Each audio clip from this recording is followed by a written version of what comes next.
Qui dit Afrique des origines, celle qu'évoque par exemple les arts premiers ou le primitivisme.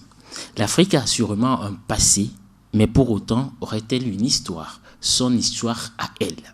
Ce continent vaste, considéré comme le berceau de l'humanité, devrait-elle réécrire son histoire à travers son vécu?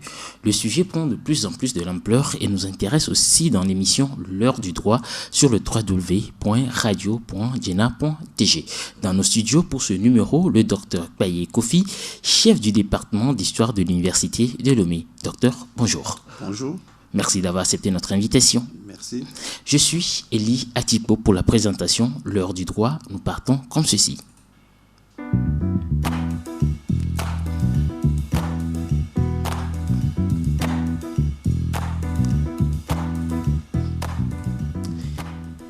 L'Afrique devait-elle réécrire son histoire à travers son vécu? Voilà ce sujet qui nous intéresse aujourd'hui dans l'émission L'heure du droit. Et nous allons vous poser la question de savoir, docteur, lorsqu'on parle de l'histoire africaine, qu'est-ce que cela vous évoque?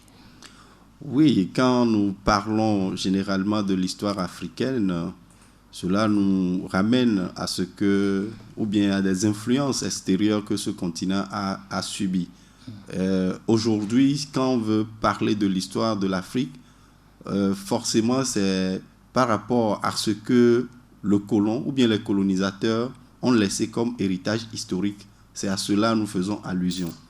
Donc le passé de l'Afrique, qui est si riche, a été, comme vous le savez, a été remodelé à travers la colonisation que j'ai évoquée tout à l'heure. Et donc, sur ce plan, sur cet aspect-là, cela fait que finalement, pour le grand public, l'Afrique n'a pas d'histoire, si je veux le dire ainsi, parce que la teinte coloniale, cette peinture coloniale qu'on a passée à l'histoire africaine, a fait que la vraie histoire africaine est laissée, c'est-à-dire inconnue, par le grand nombre de la population africaine. Ce sont seulement les études savantes, ça veut dire les historiens qui essaient de revisiter cette histoire. Voilà, de revisiter cette histoire qui arrive à exposer, à expliquer aux Africains l'histoire réelle de ce continent. Parce que pour le commun des mortels, oui, la colonisation a tellement laissé de traces que la trame africaine même de l'histoire, on ne la voit plus. Alors, doit-on comprendre l'histoire africaine à travers la colonisation aujourd'hui, ou il y a une autre manière, une autre compréhension qu'on pourra donner à l'histoire africaine qu'on évoque aujourd'hui? Oui, bon, quand nous voulons parler de l'histoire africaine, c'est pas, quand nous évoquons la question coloniale, cela ne veut pas dire que l'Afrique n'a pas d'histoire. Elle en a. Mais c'est que la colonisation a tellement marqué le continent que finalement, son histoire est mal connue ou est méconnue complètement. Maintenant, aujourd'hui, l'histoire africaine est beaucoup plus ancrée dans l'oralité à travers ce que les parents, les grands-parents, les aïeux nous racontent de ce vécu quotidien des Africains. Donc, ce qui suppose qu'en réalité, nous pouvons revisiter cette histoire-là à l'africaine et la faire vraiment, et faire de cette histoire une réelle histoire africaine. Voilà. Alors, aujourd'hui, malgré le fait que la colonisation ait remodelé un tout peu notre histoire, quelle importance cette histoire africaine devait avoir pour la société africaine, la société, nos milieux? Elle est très importante à savoir, à connaître et à maîtriser. Parce que tout peuple qui s'est développé est arrivé à ce stade-là grâce à la maîtrise, à la connaissance, à la vulgarisation de son histoire. Si les Africains ne se lèvent pas pour faire vraiment, pour revisiter cette histoire, pour faire connaître cette histoire et tirer de cette histoire des valeurs positives, des valeurs qui peuvent fonder cette société, on aura forcément des problèmes. Aujourd'hui, l'Afrique est à la croisée des chemins tout simplement parce que les vraies réalités africaines ne sont pas connues. Et on veut coûte que coûte, c'est-à-dire manager la société par rapport à ce que l'Occident nous a transmis comme valeurs. Alors qu'en réalité, les valeurs occidentales, toutes les valeurs occidentales ne sont pas en réalité en adéquation avec la réalité africaine. Donc, par rapport à ce constat, il est primordial. D'ailleurs même, il est d'une nécessité capitale qu'on revisite cette histoire africaine, qu'on la fasse connaître. Parce que la plupart des gens pensent que c'est la science, la science pratique, la médecine, la physique, la chimie, qui font développer un pays. C'est vrai, la science fait développer un pays, c'est normal. Mais si on fait des découvertes, si on a beaucoup de scientifiques qui ne savent pas où, dans quel milieu appliquer leur connaissance ou bien leur découverte, ça n'aura aucun sens. Parce que c'est quand on fait les découvertes, qu'on les adapte à la réalité, que ces découvertes-là ont une certaine valeur. Maintenant, si on ne connaît pas l'histoire africaine, pour savoir la tradition de ce peuple, pourquoi tel comportement, pourquoi les découvertes, on en aura plein. Mais l'Afrique restera toujours là où elle est. Donc la connaissance de l'histoire africaine est très importante. Et il faut que les autorités africaines ou bien les gouvernements africains investissent réellement dans la connaissance de cette histoire, dans la connaissance réelle de cette société africaine.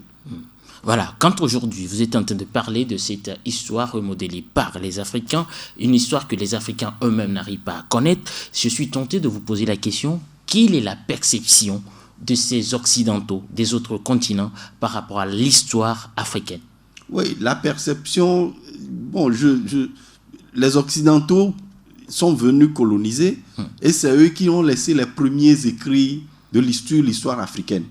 Et donc cela fait que quelqu'un qui est étranger à une culture, qui essaie de raconter cette culture, forcément va la raconter avec des à peu près. Ou bien ces récits-là que les Occidentaux ont élaborés sur l'histoire africaine n'est pas forcément la réalité, parce que la traduction parfois que les gens ont donnée, que les Occidentaux ont donnée de cette histoire-là, a fait que l'histoire a été mal écrite. Donc la perception que ces Occidentaux ont aujourd'hui de l'histoire africaine, c'est que ces derniers savent que l'histoire africaine est très riche. Les Occidentaux le savent très bien. Mais il n'appartient pas aux Occidentaux de venir financer ou bien de venir nous faire revisiter notre histoire. Le faire, c'est encore dénaturer encore l'histoire. Aujourd'hui, beaucoup de projets qui sont financés par les Occidentaux par rapport à la recherche en histoire ou bien dans d'autres disciplines, ces financements-là ont forcément ou bien répondent forcément à un intérêt quelconque des Occidentaux. Donc si on veut réécrire, revisiter cette histoire africaine, nous-mêmes les Africains, il faudrait qu'on le fasse avec nos propres moyens, avec notre propre détermination. À vous écouter, est-ce qu'on pourrait dire dans une certaine mesure que les discours de Nicolas Sarkozy devant les étudiants africains, disant que l'Africain n'est pas assez rentré dans l'histoire, se justifie? Oui, il est en train de dire la vérité. Il avait dit la vérité aux Africains. C'est vrai que... Mais ça avait soulevé un véritable tollé. Oui, ça a été un tollé parce que la manière avec laquelle il a dit, c'est ça qui n'a pas plu. Mais si les Occidentaux se basent sur certains manquements que nous constatons aujourd'hui en Afrique, qui émanent des Africains, quelque part, cette affirmation a sa raison d'être. Mais la manière dont il l'a fait de manière paternaliste, qui mérite. Entre griffes, dans cette manière colonne, comme un colon? Oui, comme un colon. Comme un colon. Il n'a pas porté de gants, comme on le dit souvent, pour le dire. Mais il a parlé aux Africains, comme quand je parle de manière paternaliste, il a parlé aux Africains comme si...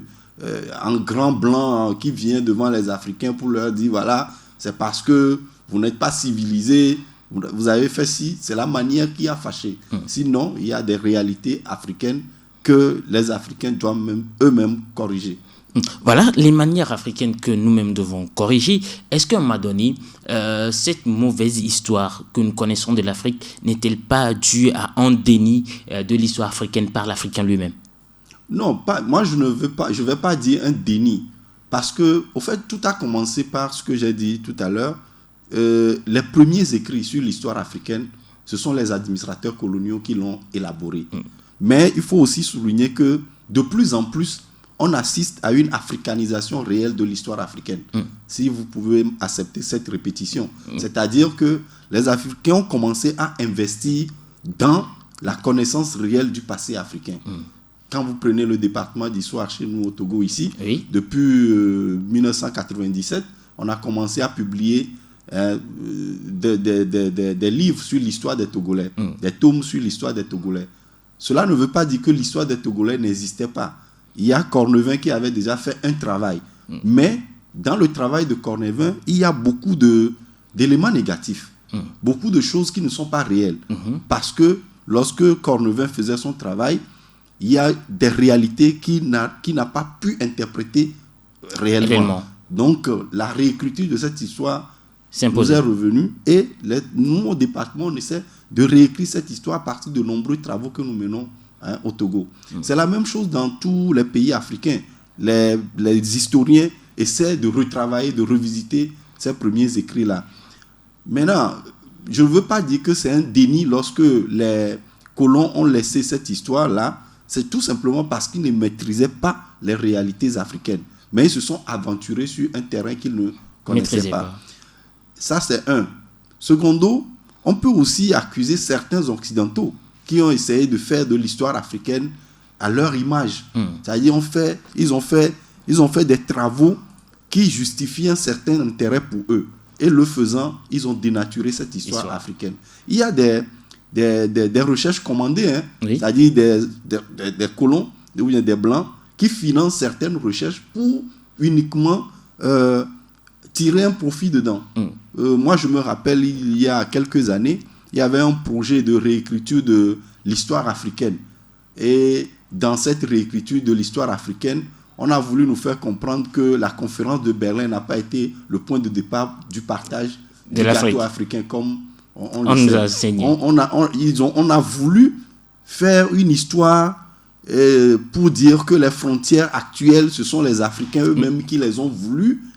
Mais rapidement, ce projet n'a pas marché. Vous voyez, donc, entre intérêt et les premiers essais, les premiers pas des administrateurs coloniaux sur l'histoire africaine, c'est l'ensemble de ces éléments qui a fait que l'histoire africaine n'est pas totalement la réalité que nous connaissons et qu'on nous a enseigné, que nous enseignons encore. Et parmi ces enseignements que nous avons eus, peut-être au cours primaire, au collège et même au lycée, il y a eu ce phénomène de l'esclavage, où aujourd'hui, quand on regarde les maisons d'esclavage, on peut parler de Gorée au Sénégal ou encore à Agbo-Drafo ici, c'est très très mal connu des Africains. Oui, c'est très mal connu. Et ça, cette faute émane des Africains eux-mêmes. C'est ce que j'ai dit tout à l'heure. Les gens ont priorisé les domaines. On a pensé que certaines sciences ou bien certaines réalités ne sont pas nécessaires. Donc on a laissé cette histoire-là, on n'en parle pas tellement à la jeune génération. Normalement, cela devait être une politique à développer, à montrer réellement la réalité de ce qui s'est passé. Parce qu'aujourd'hui, je l'avoue, peut-être que moi je ne connais pas la Maison Blanche d'Agbo-Drafo qui raconte peut-être la maison des esclavages, de l'esclavage et puis autres. Vous pensez qu'à un moment donné, les gouvernements, et non seulement les gouvernements, les populations doivent essayer d'aller à la quête de cette histoire, d'aller eux-mêmes découvrir avec leurs yeux et faire une comparaison avec ce qu'on nous a présenté dans les livres. Oui, c'est important de le faire. Et là, on doit véritablement sensibiliser les populations là-dessus. Vous savez, les populations sont là. Elles ont des préoccupations. Qu'est-ce qu'il faut faire aujourd'hui? Comment faire pour régler la journée, pour gérer la journée comme on veut? Mais c'est vrai qu'il y a cette réalité. Mais il appartient maintenant au monde de la culture, c'est-à-dire à la gouvernance culturelle, d'inciter, d'amener ces populations-là à visiter ces lieux. Parce que c'est bon à savoir. C'est notre histoire. On ne peut rien. C'est collé à notre peau. C'est vrai que certains vont tenter de dire que, oui, à quoi bon de connaître la maison des esclaves? Est-ce qu'on ne réveille pas les vieux démons pour dire que, oui, on a été maltraité ou autre? Mais c'est collé à notre peau. C'est comme notre couleur noire, la couleur noire de notre peau. Qui est inhérente en nous. Qu'on ne peut jamais changer. Donc, c'est inhérent en nous, voilà. Il faut amener les gens à visiter ces lieux, à connaître la réalité, à voir comment les choses se sont passées. Alors, aujourd'hui, quand on parle d'histoire africaine, on doit parler forcément de notre patrimoine culturel, également qui est totalement en perdition. Je prends un exemple, non seulement aller chez nous, connaître notre histoire de nos villages, mais également quand on regarde un peu sur le plan vestimentaire, on sent que tout ça a adopté à être tiré à 3 épingles, veste, cravate. C'est très malheureux. C'est très malheureux. Certains pays ont commencé à le faire. Vous prenez le Sénégal, vous prenez le Nigeria. Ces 2 exemples à côté montrent à suffisance que ces pays-là retournent à leurs valeurs traditionnelles. Moi, j'ai fait 10 ans dans la diplomatie. À plusieurs des réunions auxquelles j'ai participé, je ne suis pas sûr que je me souviens d'avoir vu un Nigérien venir à une conférence en costume. C'est toujours dans leur façon, comment on les appelle. Voilà, qu'ils portent. Donc ça, c'est un élément de la valorisation de la culture africaine au niveau vestimentaire. Mais par contre, dans beaucoup d'autres pays, comme chez nous ici au Togo, on ne sent pas encore ça. Le Togolais, le fonctionnaire togolais, bien s'habiller, c'est porter costume et cravate. Si on demande à un Togolais de bien s'habiller pour venir à une réunion, ou bien venir à une émission même comme celle-ci. Oui, il viendra en costume et cravate, mais moi je suis un bon historien. Un bon historien, j'ai porté une tenue africaine. Donc, on a parlé de histoire, on fait référence également à la culture africaine. La culture africaine, comme vous l'avez dit, est complètement en perdition. Nos habitudes, nos comportements, nos manières de faire, tout a été occidentalisé. Et nous pensons aujourd'hui que c'est vivre à l'occidental qui constitue la meilleure façon de vivre.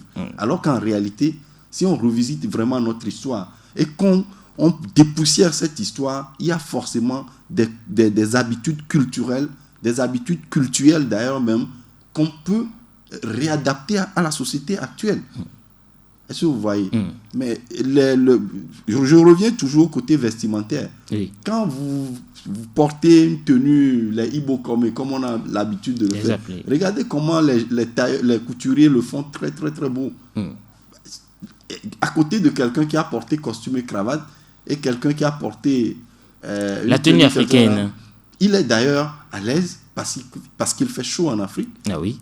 Celui qui est en costume et cravate, on ne va pas mettre la climatisation partout. Vous voyez, donc parfois nous avons des comportements, nous-mêmes intellectuels, moi personnellement, parfois, ça me blesse. Je suis obligé d'aller à une réunion quelque part, quand je sais que, oui, la salle est bien climatisée, tout ça là, je peux vous mettre en costume, cravate. Mais si moi-même, je sais que je vais aller m'asseoir quelque part où il n'y aura pas de climatiseur, à quoi bon de porter costume et de transpirer, n'est pas à l'aise. À quoi rime tout ça là? Donc, nous devons changer même de mentalité. La colonisation ou bien l'Occident nous a tellement façonné que nous réfléchissons mentalement à l'occidental. C'est-à-dire notre cerveau même, on dirait c'est un cerveau occidental qu'on a mis dans nos têtes. Ça fait que finalement, on n'a pas l'équilibre. L'Africain n'a plus d'équilibre. C'est ça notre problème. Et aujourd'hui même, tous les problèmes que nous avons, problèmes politiques, problèmes sociaux, si vous revisitez l'histoire, vous allez constater qu'en réalité, c'est le choc entre la culture occidentale et notre propre réalité qui fait que finalement, on ne comprend rien. On pense que non, ça, etc. Voilà, justement, vous étiez en train de parler dans un premier temps de l'oralité de cette histoire. Oui. Aujourd'hui, quand on regarde les sociétés africaines, il n'y a plus cette oralité. Entre-temps, c'est au clair de lune où les enfants peuvent se regrouper, mais aujourd'hui, aucun parent n'est en mesure ou ne veut admettre, vous et moi compris, que nos enfants sortent pour rester au clair de la lune pour écouter quelqu'un. Oui, c'est vrai que dans le passé, c'était ça, au clair de lune, mais aujourd'hui, on peut faire le passé, on peut raconter le passé dans un endroit modernisé. C'est ce que moi je dis. Je parle de l'adaptation à la réalité. C'est vrai qu'auparavant, c'était au clair de lune, mais aujourd'hui, avec tout ce qui existe comme canaux de diffusion d'informations, les réseaux sociaux, tout ça là, la télévision, Internet, on peut consacrer un bon temps à raconter notre propre histoire aux populations pour que celles-ci se servent vraiment de cette histoire-là. C'était l'oralité, mais aujourd'hui, avec les moyens qui sont développés, on peut prendre ce passé-là et le moderniser en le diffusant, ou bien diffuser sa modernisation. Et moderniser sa diffusion. Pardon. Voilà. Vous êtes bien sûr sur le www.radio.jena.tg dans votre émission L'heure du droit et nous parlons du thème l'Africain ou bien l'Afrique doit-elle réécrire son histoire à travers son vécu, et nous sommes avec le docteur Kpaye Kofi, chef département de l'histoire à l'université de Lomé. Alors, docteur, quand on regarde le système éducatif africain, généralement, on se base toujours sur l'histoire européenne qu'on nous enseigne. La Première Guerre mondiale, il faut la connaître. La Deuxième Guerre mondiale, la guerre froide, en oubliant ce que nous avons vécu chez nous, même en Afrique. Oui, c'est malheureusement ce qui se passe. Pas plus que la dernière fois, moi, je discutais avec des collègues et on se taquinait. Je disais que je suis très fâché aujourd'hui d'aller à l'école le samedi ou bien au collège le samedi ou dimanche pour aller dessiner la carte des États-Unis, la carte de l'Angleterre, la carte de la Chine, le Benelux. Voilà, le Benelux aux enfants qui viendront les dessiner le lundi matin. Tout ça là, ça rime à quoi? Rien. Or, si aujourd'hui on demande à un enfant de dessiner la région maritime ou bien de dessiner la région de la Kara, il ne pourra pas. Vous demandez à un élève aujourd'hui, même vous demandez à quelqu'un, même des intellectuels, de citer 4 villages de la région des plateaux, il sera incapable de le faire. Mais dites-lui de citer les villes des États-Unis. Certains ont tellement maîtrisé ce qui se fait ailleurs en Occident qu'ils peuvent même vous citer et situer les quartiers de Paris. Ce n'est pas normal. On ne peut pas être développé en laissant nos propres réalités pour aller connaître les réalités des autres. Et nous, nos réalités, qui va les connaître. Donc, le système éducatif que nous avons est un système qui a été complètement noyé dans la conception occidentale. C'est ça qui fait qu'aujourd'hui, nous sommes avides de culture. Nous sommes avides de connaissances de nos réalités. Donc, le système éducatif, moi, je trouve personnellement qu'il est à revisiter. Il faut apprendre à nos enfants nos réalités d'abord. Je ne nie pas la connaissance des autres. C'est pas ce que je veux dire. Je ne suis pas chauvin, mais il faut quand même apprendre. C'est sur la base, c'est sur les fondations qu'on bâtit un immeuble. La fondation doit être nos réalités. Donc, normalement, à l'école primaire, au collège, les connaissances liées à notre pays doivent être enseignées en priorité. Si on nous enseigne en priorité nos réalités, cela va nous amener à réfléchir sur ces réalités. On m'a appris que voilà, à Palimé, c'est une région où il pleut abondamment, il y a la des montagnes, il y a ceci, etc. On m'apprend tout ça là, au jour le jour. Ça va m'amener à réfléchir sur ce qui se trouve dans ce milieu-là. Ah, comme il pleut davantage. On dit souvent que la terre ne trompe jamais. Et puis, je peux vivre de l'agriculture aujourd'hui. À quoi bon d'aller décrocher un doctorat à Sorbonne? Non, même ici, d'aller décrocher, de perdre tout son temps à fréquenter. On décroche le doctorat, on n'a pas de boulot. Rien on est là, et puis on ne trouve pas de boulot. Ça, moi, je trouve que c'est insensé. Il faut qu'on revienne à certains fondamentaux, c'est-à-dire la connaissance réelle de nos sociétés. Et cette connaissance-là passe par l'histoire. Vous voyez, vous laissez l'histoire du Togo, l'histoire de l'Afrique. Vous parlez de la Première Guerre mondiale, Deuxième Guerre mondiale, guerre froide. C'est vrai, ce sont les relations internationales. Mais est-ce qu'on a besoin de l'étudier à fond comme on le fait dans nos établissements? Moi, je ne crois pas. Il faut d'abord apprendre nos réalités. On doit connaître nos réalités d'abord. Et ensuite, sur nos réalités, on fait une ouverture vers les autres. Donc, le système éducatif, en tout cas personnellement, moi, je crois qu'il doit être revisiter. Je crois qu'il y a eu même beaucoup de rencontres, les états généraux de l'éducation. Je ne sais pas ce qui est contenu dans les rapports qui ont été déposés. Je ne sais pas ce qu'on a fait de ces rapports, mais toujours est-il qu'aujourd'hui, il est grand temps qu'on revisite nos programmes. Alors, au-delà du programme éducatif, également, on pourra parler de la question relative aux droits. Parce que quand on prend les pays francophones, on a nos droits, nos thèses calquées sur la France. Oui. Les pays anglophones, ils sont carrément calqués sur l'Angleterre. On peut le prendre un exemple. Tous les pays francophones ont un gouvernement bicéphale. Oui. Et tous les gouvernements anglophones, les pays anglophones, ils sont présidentialistes avec un président, un vice-président. Oui.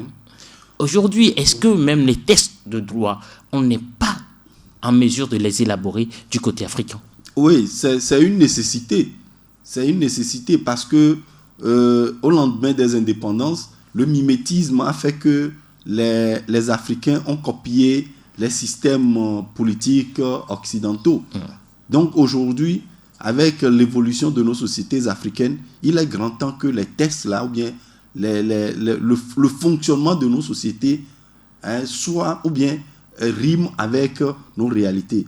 Normalement, quand on écrit les textes constitutionnels, à mon avis, on devait s'appesantir aussi sur les réalités africaines. Mais comme vous l'avez dit, surtout les premières constitutions à partir des années 90 avec l'avènement de la démocratie ont été une photocopie conforme. Certifiée conforme. Oui, certifiée conforme pour les pays francophones, par exemple de la France. Ce qui n'est pas normal. Donc aujourd'hui, on doit revenir à la réalité. Je donne un exemple du côté des pays anglophones. Vous prenez un pays comme la Sierra Leone, par exemple. Quand on fait les élections législatives en Sierra Leone, il y a un quota qu'on laisse au chef traditionnel. C'est-à-dire à l'Assemblée, si on doit avoir 80 députés, forcément, parmi les 80 députés, il y a 15 sièges qui est réservé uniquement au chef traditionnel. Pourquoi ils doivent être au Parlement? Parce que ce sont les garants des us et coutumes. De l'histoire de leur peuple. Voilà, c'est eux, quand on introduit des textes de loi, c'est eux qui alertent l'autorité et les autres que non, dans notre coutume, telle loi ne pourra pas marcher parce qu'il y a tel. La loi là, faites-la plutôt comme ceci. C'est ma proposition. Tel chef aussi dit oui, c'est une bonne loi pour nous, mais telle qu'écrit là, elle ne peut pas passer. Nos réalités disent ceci. Donc, il faut remodeler la loi. Ça, c'est un début d'africanisation des tests sur le continent. Donc, je crois que les tests là, les lois qui sont écrites, ces lois, c'est bien. On ne peut pas faire une loi qu'on sait que l'application sera impossible. Si l'application sera impossible, à quoi bon de le faire? Donc, ces lois-là, en réalité, doivent respecter nos traditions. Nous prenons un exemple de ces lois. Par exemple, quand on prend le code togolais des personnes et de la famille qui dit la dot ne peut excéder 10 000 francs. Ça, c'est le test de loi. Mais dans la réalité, c'est tout autre chose. Oui, c'est tout autre chose. Parce que nous avons, chez nous en Afrique, cette manière d'aller faire la dot. Normalement, c'est vrai qu'on dit de ne pas excéder 10 000, mais cela n'est pas... Comment on dit ça? Ne répond pas à la réalité africaine. En fait. Ça ne répond pas à la réalité africaine. Mais ce n'est pas fermé. Cela ne veut pas dire qu'on a dit 10 000, on doit forcément... C'est-à-dire qu'on ne doit pas dépasser les 10 000. Même la famille de l'homme qui va demander la main de la fille, mais l'homme même ne sera pas content de dépenser moins de 10 000 pour aller demander la main d'une fille. Ce n'est pas qu'il achète la fille, mais vous voyez... Tout ce symbolisme-là, les pagnes, la boisson, tout ça là, qui accompagne... Le festin. Voilà, ça donne une touche africaine. Une touche africaine à l'amour naissant. Donc, c'est des choses c'est des choses importantes qui méritent d'être visitées, quoi. Voilà. Docteur, nous allons passer du côté de nos auditeurs où un auditeur envoie ceci. Bonjour Radio Djena, bonne émission à vous. Les salutations au docteur sur le plateau. Merci. Alors, son inquiétude se situe au niveau de la différence entre la culture occidentale et la culture africaine. Oui, comme il le dit, il y a une différence. La culture occidentale est différente de la culture africaine. C'est-à-dire la manière de vivre, les méthodes, nos us et coutumes, les mœurs. Les Africains ont leur culture. Les Occidentaux ont également leur culture. Je donne un exemple. Nous avons parlé des habitudes vestimentaires. Oui. Bien. En Europe, et en France, en Allemagne, en Scandinavie, etc., vous voyez qu'ils portent souvent tout le temps des habits lourds. Et des Parce que manteaux. c'est dans un climat tempéré. C'est parce que leur réalité, c'est qu'il fait chaud. Il fait froid. Il fait frais et ils portent des tenues pour combattre ce froid. Maintenant, nous sommes sous un climat tropical. Il fait chaud. Mais nous voulons copier, en voulant copier l'Occident, c'est-à-dire cette culture-là, cette culture vestimentaire de l'Occident, on se permet de mettre des cravates, des costumes. Même parfois, les gens portent 3 pièces. C'est-à-dire, il y a le gilet en bas. Mais vous voyez, le monsieur a porté un sous-vêtement, la chemise, le gilet et le costume. Et le costume. Vous voyez, ça fait 4 habits sous un climat chaud. Et même à 45 degrés. Voilà. C'est un exemple parmi tant d'autres que j'ai donné. Donc, la culture occidentale est différente de la culture africaine. Et puis, la culture a... C'est-à-dire que la culture est tellement identitaire, ou bien nous naissons, notre culture est innée en nous. Quand notre culture est innée en nous et que nous prenons une autre culture pour coller à cette culture, forcément qu'il y a des choses qui ne vont pas marcher. Donc, ce qui est culturel doit être cultivé, doit être vulgarisé. Donc, comme je l'ai dit, lui-même il le dit, il y a une différence entre la culture occidentale et la culture africaine. C'est pourquoi, pour qu'ils comprennent mieux, j'ai pris un exemple vestimentaire. L'exemple vestimentaire. Même quand nous prenons la langue que nous parlons, nous avons hérité le français de la colonisation. Et aujourd'hui, tout le monde veut parler le français à son enfant. Vous allez dans des maisons, les gens ne comprennent pas, ne maîtrisent pas la langue française, mais ils parlent le français à leurs enfants. Ça fait que depuis le bas âge, l'enfant à qui, vous savez, quand on est tout petit, qu'on comprend, on assimile rapidement les langues. Maintenant, vous parlez un mauvais français à un enfant, l'enfant va grandir avec ce mauvais français. C'est pourquoi les spécialistes des sciences de l'éducation même disent que normalement, il faudrait apprendre à l'enfant ces premières réactions. Ces réactions-là doivent être issues de l'apprentissage de sa langue maternelle. Parce que c'est la langue maternelle qu'on maîtrise mieux. Comme on maîtrise mieux la langue maternelle, il vaut mieux commencer l'éducation de base à partir de cette langue maternelle. Comme cela n'existe pas encore chez nous, normalement, les parents doivent parler leur langue vernaculaire aux enfants à la maison. Et cela fera que les enfants vont mieux comprendre, vont vite comprendre les réalités.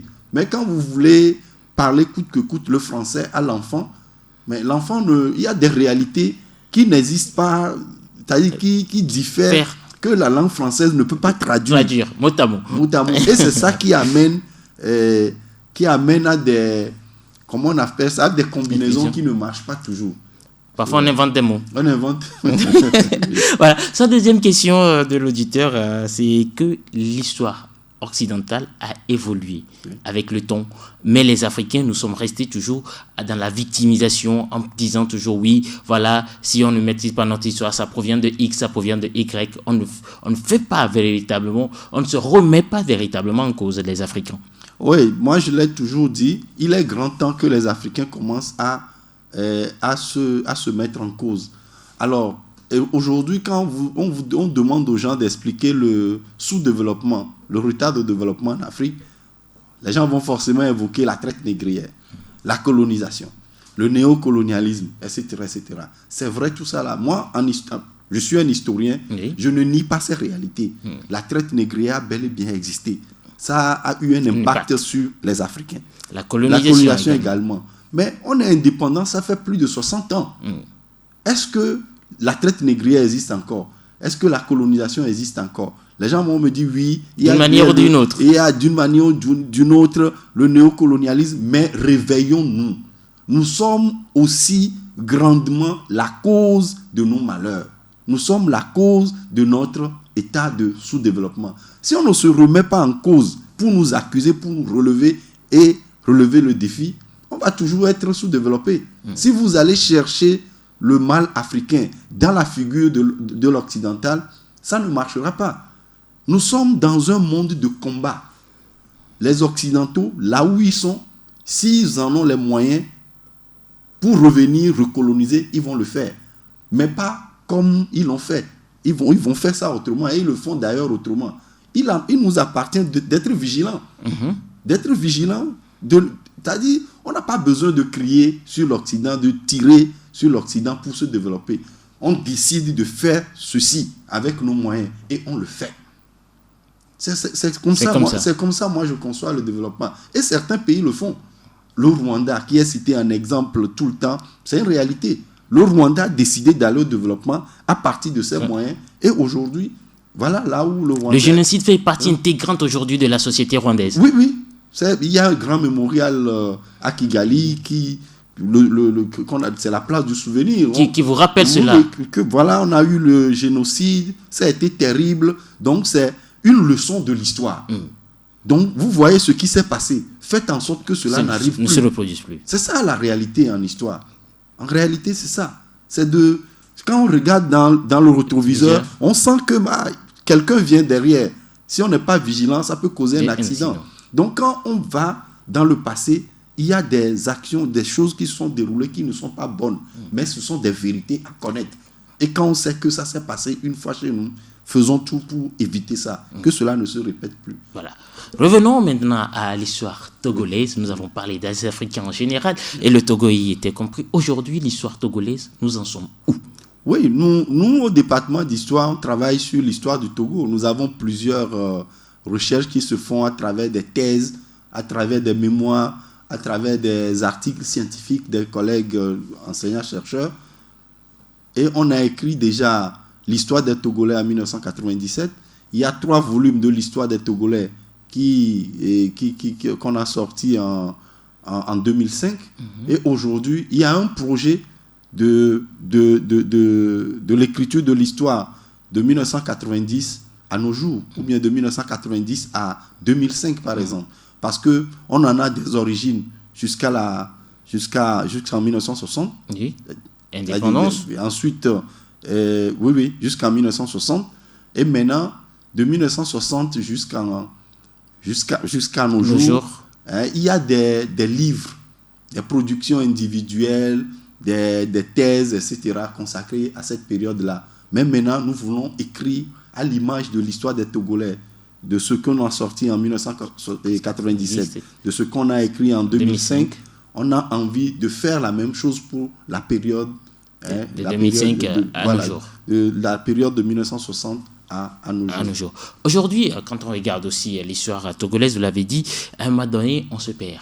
Il y a certains qui disent, par exemple, je prends cet exemple typique, Nassingan n'a pas signé le traité de protectorat avec les Allemands. Mais moi, à l'école, c'est ce qu'on m'a appris. Oui, et ce que les gens disent, oui, c'est des choses que nous devons chercher encore. Puisque c'est à partir des documents, de ces documents-là qu'on peut affirmer à partir de là. Nous, en science, on n'affirme pas sans avoir vérifié. C'est vrai que c'est ce qu'on nous a dit, que c'est... La patroie et Nachigal. Vous allez voir d'autres documents qui disent que c'est plutôt son porte-sceptre, Laco, qui a signé à la place de Mlapa. Donc, ce sont beaucoup de documents en parlent. Donc, il nous appartient maintenant, je sais qu'il y a un travail qui est en train d'être fait pour voir la réalité. Est-ce que c'est avec Mlapa directement, ou bien c'est avec son porte-sceptre, ou bien c'est avec une autre personne? L'histoire le confirmera. Voilà. Je tiens à rappeler également que ce genre de choses ne doivent pas causer... Ne dramatisons pas ces connaissances. En réalité, aujourd'hui, on nous reproche, à nous les historiens, de ne pas dire la réalité, de ne pas faire la vraie histoire, etc. Vous savez... On vous accuse de subir aussi les coups politiques. Voilà.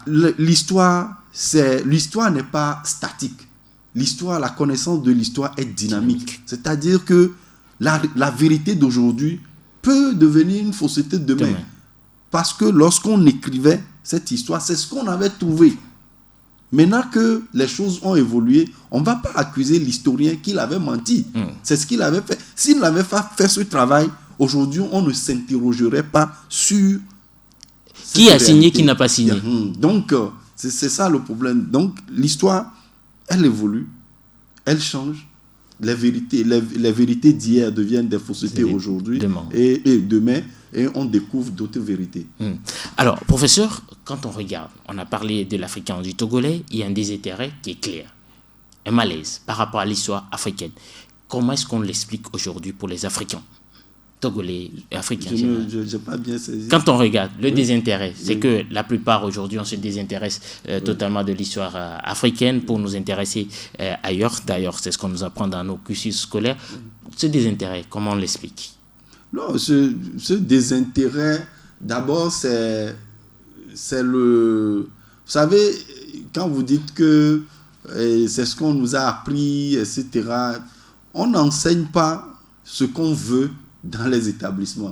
Le gouvernement fixe toujours des objectifs, des buts à l'enseignement. Vous savez, l'enseignement, c'est une arme redoutable. Donc, c'est à travers l'enseignement qu'on façonne le type de citoyen qu'on veut, etc. Donc, ça fait que le désintérêt que moi, est-ce que je peux désintéresser par rapport à l'histoire africaine, c'est que les gens n'ont pas encore perçu l'importance de l'histoire dans le développement. Les gens pensent que le développement pour le développement, en oubliant que quand on est développé, c'est quand on cherche, on découvre les outils de développement, ces outils-là sont appliqués à une société. Et donc, les gens ne sont pas trop portés vers la connaissance de cette histoire. Également, ça dépend de la diffusion que nous faisons de notre histoire. Je vous avoue, sur ce plateau, que si vous venez au département d'histoire, il y a beaucoup de mémoires, de thèses sur l'histoire du Togo. Beaucoup. Mais c'est la vulgarisation qui pose problème. Normalement, on devait trouver des canaux de vulgarisation. Alors nous allons vous proposer de nous envoyer peut-être ceux-là qui ont fait ces tests-là pour d'autres émissions. Ainsi, on vulgarise sur Radio Djinnan. Oui, si vous voulez. C'est une demande officielle, chers auditeurs, au chef du département d'histoire. Oui, on peut. Moi, je peux mobiliser les collègues sur des sujets ponctuels de l'histoire des Togolais. Vous voulez connaître tout, vous invitez quelqu'un pour qu'il vous explique. Je donne un exemple, comment le Togo est né. Il vient, il vous expliquera, le spécialiste viendra. Parce que bon, nous avons plein de trucs, mais nos recherches sont dans les bibliothèques. Nos recherches sont dans les livres là et dans des cartons enfouis quelque part. Personne n'en veut parce que bon, le chercheur a mis ses moyens pour faire le travail. Il a soutenu sa thèse, il a soutenu son mémoire, ou bien il a écrit son article. Mais si le pays même veut, ou bien les autorités veulent faire quelque chose avec cette histoire, elles le font. Parfois, on nous fait appel pour certaines choses et les historiens répondent. C'est pas que les historiens ont délaissé l'histoire, mais l'histoire est là. Nous avons beaucoup de travaux qui dorment dans les tiroirs. Il vous appartient, vous les journalistes par exemple, d'inviter les gens pour venir parler aux populations à travers les médias sur l'histoire du Togo. Nous sommes prêts pour le faire. C'est calé pour ça sur Radio Djinnan. On va revenir sur des sujets ponctuels de l'histoire du Togo en particulier. Aujourd'hui, on a pris l'histoire africaine en général et il y a eu beaucoup de choses qui ont été dites. Quelles sont les pistes de solutions que vous proposez, docteur, pour pallier à cette situation? Oui, les pistes de solutions, c'est la diffusion. Aujourd'hui, c'est la vulgarisation plutôt qui pose problème. C'est-à-dire que l'histoire du Togo qui est là, c'est de l'histoire du Togo que vous voulez... L'histoire du Togo, l'histoire africaine. Voilà. L'histoire du Togo et à travers le Togo, l'histoire africaine. Il y a beaucoup de travaux qui ont été faits pour corriger certaines faussetés d'hier. Donc, comme je le dis, le Togo n'est pas particulier dans l'ensemble africain pour ça. Dans tous les pays africains, c'est ça. Il y a beaucoup de travaux. Maintenant, il faut qu'on s'organise pour trouver les moyens de diffusion de ces travaux-là pour que les populations puissent s'approprier cette histoire. La première des pistes, c'est ce que vous avez dit. Il faut revoir le système éducatif. Vous prenez le programme d'histoire depuis la base jusqu'à l'université. Qu'est-ce qu'il faut maintenant enseigner? Vu que ce qu'on avait enseigné depuis longtemps a été fait sous la teinte de l'Occident. Aujourd'hui que nous avons des recherches plus affinées, où nous avons l'histoire africaine qui a été faite par les Africains eux-mêmes, il faut enseigner ça. On n'a pas fait soutenir des thèses, des mémoires pour que les idées là dorment dans les bibliothèques. Il faut maintenant enseigner l'histoire de l'Afrique à partir des documents produits par les Africains eux-mêmes. Ça, c'est l'éducation, le système éducatif doit tenir compte de cela. Secondo, il va falloir que désormais, aujourd'hui, nous avons beaucoup de médias, que ce soit en Afrique ou bien au Togo. Il faut que les médias réservent réellement une bonne partie de leurs émissions, de leurs programmes aux émissions sur l'histoire africaine. Moi, je n'en vois pas. Et puis, au-delà de l'histoire africaine, sur la culture africaine en général. Vous allumez nos télévisions, vous captez les chaînes de télévision, vous allez voir que la plupart du temps, tous les programmes, d'abord, les programmes sont en français. Il y a de rares programmes en langue locale, ce qui indispose les populations, parce que tout le monde n'a pas fréquenté. Donc, il faut réserver une bonne partie de vos émissions à l'histoire africaine. Et dans nos langues locales. Dans nos langues locales. Également, il faut commencer à sensibiliser les citoyens sur le fait que le citoyen type qu'on doit avoir, il doit être un citoyen qui connaît son histoire. Vous voyez, moi, personnellement, quand je regarde en Afrique, les gens se lancer dans la politique, parfois vous découvrez des politiciens africains qui ne connaissent même pas l'histoire de leur pays. Comment on veut diriger une société dont on ne connaît pas l'histoire. Donc vous voyez que c'est dangereux. Un historien romain, je crois notamment, c'est Cicéron, je crois, qui dit qu'il faut aller à l'école de l'histoire. Que l'histoire, c'est de l'enseignement. L'histoire est une école de vie. Et il dit que l'histoire, c'est un magistère vitae. C'est-à-dire que c'est à travers l'histoire qu'on apprend à connaître réellement sa société. Donc, plusieurs solutions sont là. Le système éducatif qui doit être revu. On doit diffuser, vulgariser l'histoire africaine à travers les médias. On doit sensibiliser même les populations. Vous allez voir que à partir de tous ces éléments que j'ai évoqués, si on réussit à le faire, même les habitudes vestimentaires dont on a parlé tout à l'heure, les gens, on ne va pas demander aux gens d'aller porter les habits traditionnels. Les gens, ils iront eux-mêmes choisir ce mode de vie-là. Merci à vous, professeur Dr Kpaye Kofi, chef du département d'histoire de l'Université de Lomé, d'avoir accepté notre invitation. Merci. J'espère qu'on vous reverra pour d'autres sujets ainsi que vos collègues. Ok, sans problème. Voilà, l'heure du droit de ce jour s'achève. Ainsi, nous avons parlé de l'histoire à nous, l'histoire africaine, celle dont nous devons être fiers, celle-là que nous devons enseigner à nos générations. Nous devons nous concentrer à aller chercher cette histoire, aller la découvrir. Elle est sans doute passionnante. Mais je vous donne rendez-vous déjà le samedi prochain, même heure, sur le www.radio.jena.tg. Je suis Elia Tipo. Portez-vous bien. Ciao, ciao.